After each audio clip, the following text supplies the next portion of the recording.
ነው ነገር ለጉልበታችን መተማመኛ ይሆናል። ለዚህ ኢሳይያስም አለኝ የሚለው የነበረው መሪው ሞተ። ስሙም ኦዝዮን ይባላል። ኦዝዮን ለልዑል እግዚአብሔር ቅርብ ለእስራኤል አምላክ ተገዢ የነበረ ሆኖ ሳለ በኋላ ማዕረጉና ስልጣኑ እየጨመረ ሲመጣ ከጌታው ተለየና ሸሸ። ኦዝዮን ማለት እግዚአብሔር ጉልበቴ ነው ማለት ሲሆን በኋላ ደግሞ ጉልበቴ ነው አለና ቁጭ አለ። እግዚአብሔርን አወጣው። እነ ወልደ ማርያም እና ኃይለ ማርያም ክርስትና ስማቸውን እንደረሱት እንደዚህ ስሙን እንደተው በቃ ከቤተሰብ ስም እንደወጣ ይሄ እና ልክ እንደዛ ጉልበቴ ነው እያለ ሲኖር ጊዜው ሰዓቱ ሲደርስ ኦዝዮን ሞተ። አሁን ኢሳይያስ የቅርብ አማካሪው ምክትል ስራ አስኪያጁ ነበርና ግራ ተጋባ።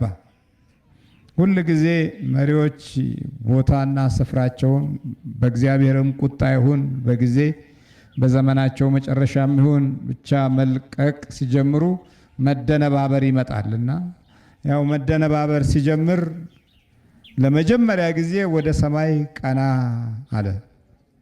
ማን አለኝ እንግዲህ ብሎ ሲጀምር ቀና ሲል ለካ እግዚአብሔር በሰማይ ዙፋኑ ቅዱስ ቅዱስ ቅዱስ የሰራዊት ጌታ እግዚአብሔር እየተባለ ይመሰገናል።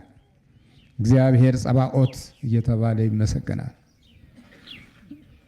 ቀና ያለው ማን ስለሞተ ነው?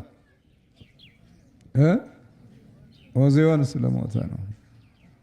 ዛሬ እኛ ቀና ያልነው የቀደሙ ጊዜዎቻችን ስላጣናቸው የምንፈልገው በረከት ስለጠፋ ወደምንፈልገው መንገድ መሄድ ስላቃተን እድሎቻችን ውስጥ ሌላ ጠንቆች ገብተው ብዙ ጊዜ ስላማሰኑንና ስላደከሙን አሁን ቀና ማለት ጀምረናል። አለ የምንለውን ነገር ስናጣው ነው ቀና የምንለው። ይሄ በሰው ልጅ ታሪኮች ውስጥ የተለመደ ሕግ ሆኗል እና ትንቢተ ኢሳይያስ ምዕራፍ 6 ቁጥር 1 ላይ እንዲህ ይላል። ንጉሥ ኦዝዮን በሞተበት ዓመት እግዚአብሔር በረጅምና ከፍ ባለ ዙፋን ላይ ተቀምጦ አየሁት። ዓይኑ ተገለጠ። በፊት የሚያየው ምድራዊ ንጉሱን ነው። አሁን ደግሞ የሚያየው ዘላለማዊ ንጉሱን ነው። ምድራዊ ንጉሱ በነበረ ጊዜ ሰማይ አልተከፈተም። ቢከፈትም አያይም። ለምን? አለኝ የሚለው ነገር አለዋ። ሁልጊዜ የሰው ልጆች ልብ እንደዚህ አይነት ድክመት አለባቸው። እግዚአብሔር ደግሞ ሲጠራን ሲፈልገን አለኝ የምንለውን ነገር እስኪያሳጣ ድረስ መጠበቅ አልነበረም። አሁን ኦዝዮንን ሲያሳጣው ወደ ላይ ቀና አለ። ምድራዊው ነገር ተመሰቃቅሎ ይታየው ነበር። ሰማያዊ ነገር ደግሞ በዙፋን ተከቦ ምድራዊ ዙፋን ፈርሷል። ሰማያዊ ዙፋን ደግሞ ከላይ በውበትና በኃያል ግርማ ሞገስ ተሞልቷል። ከፍ ባለና ረጅም በሆነ ዙፋን ላይ እግዚአብሔርን አየሁት። ከዚህ የበለጠ ምን አስደናቂ ነገር አለ? ማየት አይደል የምንፈልገው? አየሁት አለ እኮ አረጋገጠ። በቃ ይህ ማረጋገጫ ለእግዚአብሔር ሕዝብ ሁሉ እውነት ነው። ግን የሚታየው ልክ እንዳልኳችሁ የእኛ ሲያልቅ የእግዚአብሔር ይጀምራል። የማ ሲያልቅ ሁላችሁም ንገሩኛ። የእኛ የስጋው ሲያልቅ፣ ያመፃው ሲያልቅ፣ የክፋቱና የተንኮሉ ሲያልቅ የእግዚአብሔር ይጀምራል። ያ ካላለቀ ብታይም አታየውም። የሚገለጥልህ ነገር የለም። የሚታይ ነገር ቢኖርም ለህይወት፣ ለዘመን፣ ለጊዜ፣ ለዘመን የሚሆን ነገር አታይም። የኛ ካላለቀ በእውነት ዲያብሎስ አይሸነፍም። የኛ የሆነው ሲያልቅ ግን ምን አረጋለሁ ይላል። ለምን? በሰውነት ውስጥ ግፍ፣ ተንኮል፣ ምቀኝነት፣ ክፋት፣ ቅናት፣ አመፃ፣ እርግማን እነዚህ ነገሮች በሙሉ ከውስጥ ሲወጡ የእግዚአብሔር የሆነው ነገር ይጀምራል። በቃ እነዚህን ስትጠላቸው የሱ የሆነውን ነገር ታገኛለህ። እና ከፍ ባለ ዙፋን ላይ ተቀምጦ አየሁት። ዓይኖቹ እዛ ላይ ብቻ ከተተከሉ ደግሞ አሁንም ገና ብዙ ነገር ያያል። አንዳንድ ጊዜ ዓይኖቻችንን የሚሰርቁ ምድራዊ ኑሯችን ጨምሮ ከጓደኞቻችን ጋር ሁሉ ሳይቀር ያሉት ፍልሚያዎች የህሊናህንና የልቦናህን ዓይን የሚሰርቁ ነገሮች ታገኛለህ፣ ታያለህ። ከዛ በኋላ ወደ ሰማይ ያለንን አትኩረትና መንፈሳዊ በረከት እንዳናስብበትም ሆነ በኑሯችን ውስጥ ተተክሎ ቦታ እንዳያገኝ ያደርግብናል። አንዳንዶቻችን ጸሎት የምናስበው እሁድ ስናርፍ ብቻ እንደሆነ አድርገን እንገምታለን። ሌላውን በመኳተን ስለምናሳልፍ ለራእዮቻችን ግልጽ የሆነ በዕለት ኑሮ ውስጥ ሃይማኖታችንን ስንተረጉመው አናገኝም። የምስጋና የጸሎት ጊዜ የለንም።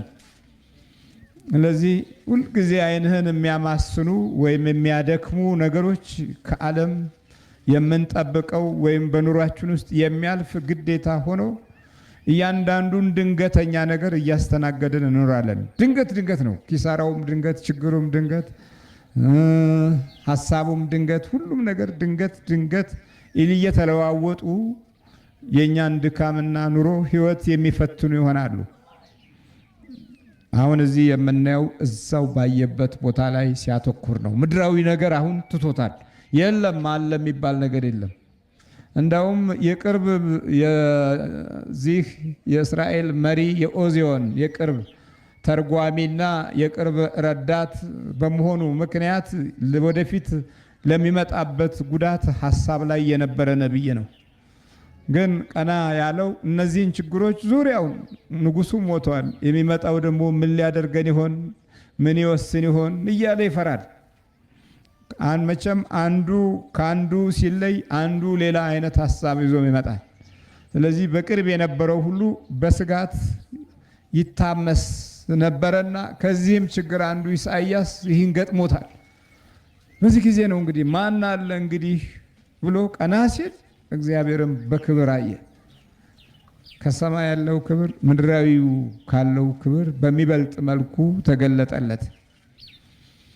የዚህ ጊዜ የውስጥ ልበ ሙሉነት እየጨመረ ይመጣና በኋላ ደግሞ አየሁት ከሚለው ተጨማሪ ላይ የልብሱን ዘርፍ መቅደሱን ሞልቶት ነበር አለ። አሁን ደግሞ ምን አየ?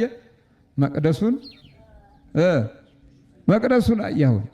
መገለጥ እንደዚህ ነው። መቅደሱን አየ።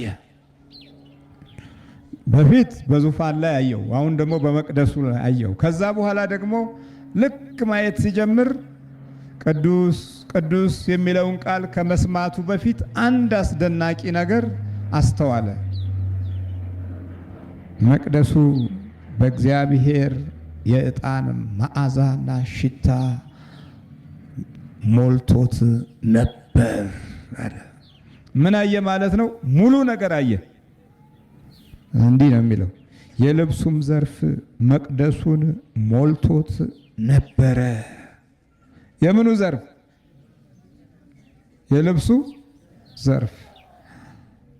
እኛ የልብሳችንን ዘርፍ ቆርጠን ያው ቆራጣ ቀሚስ አይደለም የምናደርገው።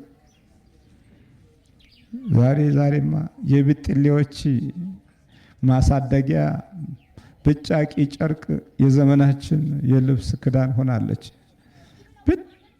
ብጥሌ በጣም ብጥሌ ዝጭ የሆነች ቦታ ላይ ከወገብ በላይ ያለች ነገር እና ሕፃን ሆነን ያኔ ረዘመው አጠረው ብለው ነበረ ልብስ እንኳ ሲገዙልን። ዛሬ ብጥሌዎች በጣም ብዙዎች ናቸው።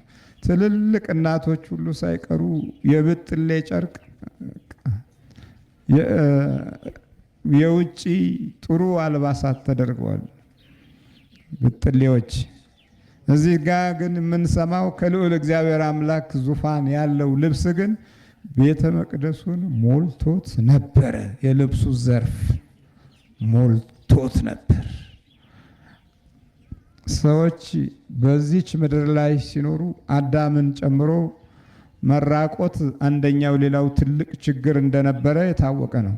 ሰይጣን ካራቆተው በኋላ ጌታችን አምላካችን እግዚአብሔር ሌዘር አለበሰው።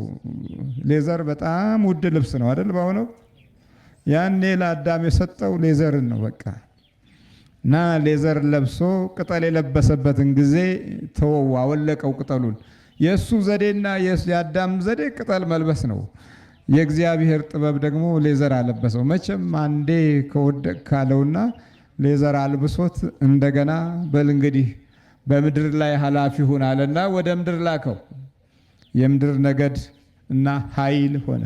ከመላእክት ቀጥሎ የተከበረ ስፍራና ቦታ ምድር የተሰጠው ለሰው ልጅ ነው።